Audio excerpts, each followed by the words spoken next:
Happy Monday, happy Labor Day. I hope you're well and that you're enjoying your weekend.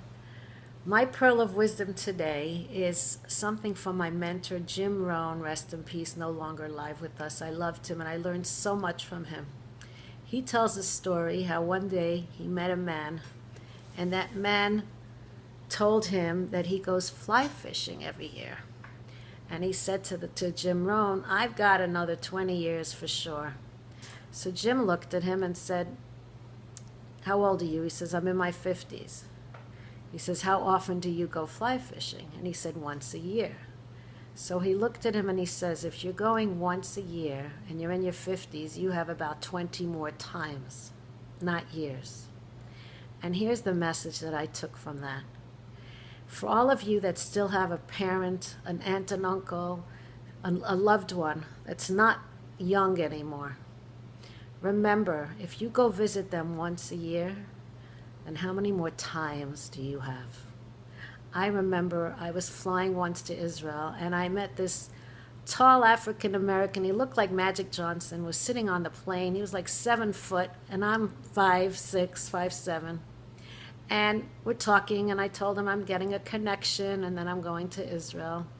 And he says, I'm going to visit my mom in North Carolina. And I looked at him and I said, how often do you go? And he says, oh, it's like a 13-hour drive. It's a big schlep. I don't go often. And I told him the story. And the next thing you know, this huge guy is crying. And he says to me, you're so right.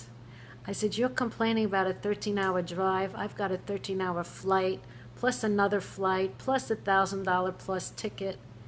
I looked at him and I said, your mom's 76. How many more times are you going to see her? So this message is for all of you that still have somebody that you love in your life that you don't see often.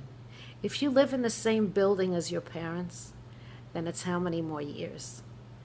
But if you have to go somewhere to visit them and you're going once a year, how many more times do you have to see them?